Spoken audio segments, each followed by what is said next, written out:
آج سے ٹھیک 3 مہینے کے بعد فلسطین میں 11,000 مسلمانوں کو پھانسی دی جائے گی، اور یہ پھانسی پتہ ہے کون دینے جا رہا ہے؟ اسرائیل۔ 30 مارچ 2026 کو اسرائیل کی پارلیمنٹ نیسٹ نے ایک ایسا کالا قانون بنایا ہے کہ جتنے بھی فلسطینی اسرائیل کی جیلوں میں قید ہیں ان کو ٹھیک 90 دن کے بعد پھانسی پر چڑھا دیا جائے گا۔ As Israel's parliament approves the death penalty to hang Palestinians convicted of lethal attacks. اور ان بیچارے فلسطینیوں کا قصور یہ ہے کہ یہ اپنے سرزمین کی حفاظت کر رہے تھے۔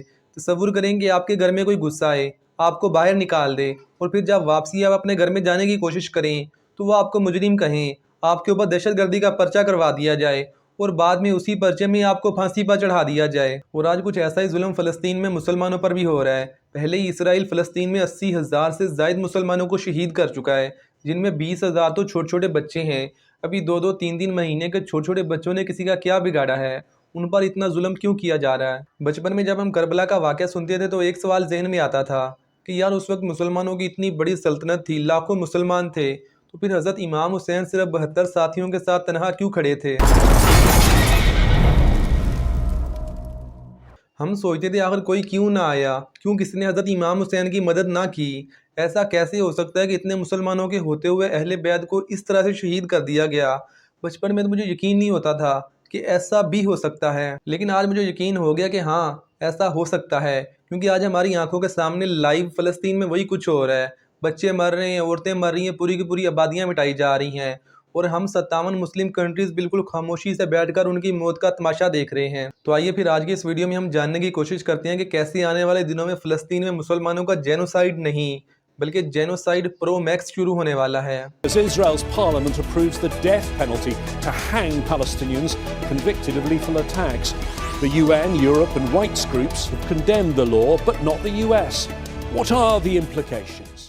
30 مارچ 2026 کو آج سے کچھ دن پہلے ہی اسرائیل کی پارلیمنٹ جسے نیسٹ کہتے ہیں، وہاں ایک ایسا کالا قانون پاس ہوا جس کا مطلب ہے پھانسی، لیکن مخصوص لوگوں کے لیے، یعنی فلسطینیوں کے لیے۔ یہ قانون ویسٹ بینک کے فلسطینیوں پر لاگو ہوگا۔ اگر وہ کسی بھی اسرائیلی کو قتل کرنے کے مقدمے میں مجرم ثابت ہوئے تو انہیں سزا ہوگی پھانسی، پھانسی سے کم کچھ نہیں۔ اور کمال کی بات تو یہ ہے کہ یہ قانون صرف فلسطین کے مسلمانوں پر لاگو ہوگا، یہودیوں پر نہیں۔ اور اگر کوئی بھی اسرائیل کا یہودی یہی جرم کرتا ہے تو اس کے لیے سزا مختلف ہوگی، پھانسی نہیں۔ یہ کوئی قانون نہیں بلکہ جینوسائیڈ کا ایک نیا طریقہ ہے پوری دنیا کے سامنے۔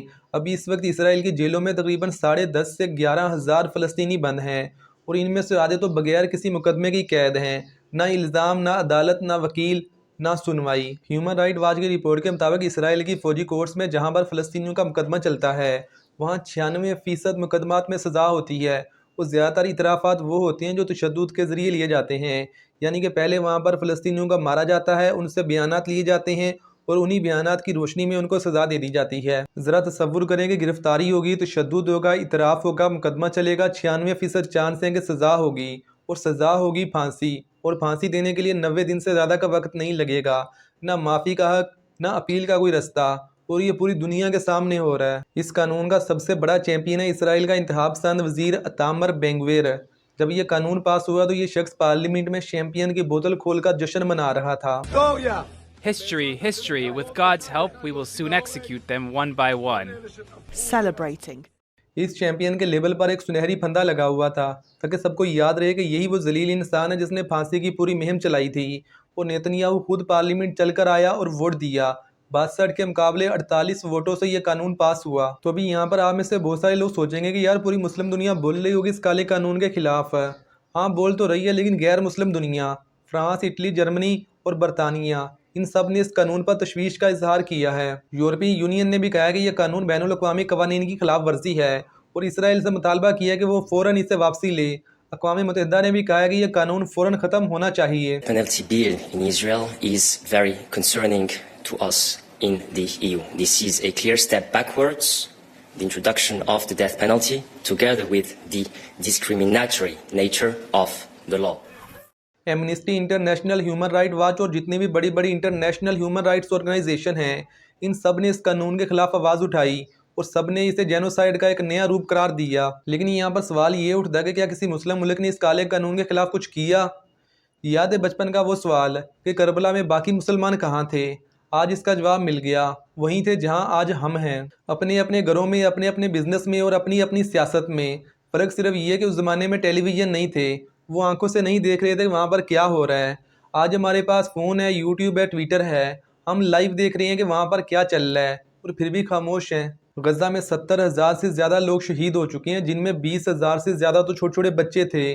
لٹرلی شرم آنی چاہیے مجھے، آپ کو اور ہمارے حکمرانوں کو۔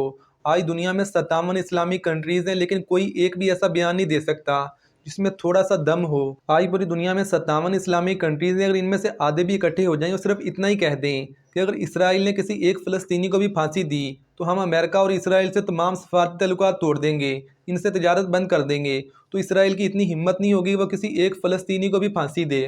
لیکن حقیقت تو یہ ہے کہ ہم میں سے اکثر کا ایک ہاتھ امریکہ کے ہاتھ میں ہے، اور دوسرے سے ہم اسرائیل کو خفیہ تعاون دے رہے ہیں۔ سعودی عرب ان سب کو تیل بیچ رہا ہے۔ متحدہ عرب امارات پہلے ہی ابراہم اکارڈ کا حصہ بن چکا ہے، اور باقی تمام مسلم ممالک بالکل خاموش ہیں، کیونکہ یہ مصیبت ان کے اپنے گھر پہ تھوڑی ہے۔ اب اسرائیل کہتا ہے کہ یہ قانون دہشت گردوں کے لیے ہے، لیکن ذرا سوچیں کہ دہشت گرد کون ہے؟ وہ شخص جو اپنے گھر کا دفاع کر رہا ہے، یا وہ جس نے اس کا گھر چھینا؟ آئی فلسطین کے مسلمان تو اپنے حصے کی لڑائی لڑ رہے ہیں، اور وہ اللہ سبحانہ و تعالیٰ کی بارگاہ میں سرخرو ہوں گے، لیکن قیامت کے دن سوال ان سے ہوگا جو آج ان کے مخالفین کے ساتھ کھڑے ہوئے ہیں۔ میں آپ کو یہ نہیں کہہ رہا کہ آپ ہتھیار لے کر فلسطین پہنچ جاؤ، کم از کم آپ ان کے حق میں آواز تو اٹھا سکتے ہو۔ آپ اپنی حکومت پر دباؤ تو بنا سکتے ہو کہ وہ فلسطین کے حق میں کوئی سٹیٹمنٹ ہی دے دے، اور اگر اتنا بھی نہیں کر سکتے تو آج کے بعد اپنی اولاد کو کربلا کا واقعہ کبھی مت سنانا، کیونکہ اگر آپ کے بچوں نے آپ سے سوال کر لیا جب فلسطین میں مسلمانوں پر ظلم ہو رہا تھا تو ممی پاپا آپ کہاں تھے، تو اس کا جواب آپ کے پاس نہیں ہوگا۔ آج تو ہمیں لگ رہا ہے کہ فلسطین کے لوگ تباہ و برباد ہو گئے، لیکن ایک بات یاد رکھنا کہ اسلام زندہ ہوتا ہے ہر کربلا کے بعد۔ اللہ حافظ۔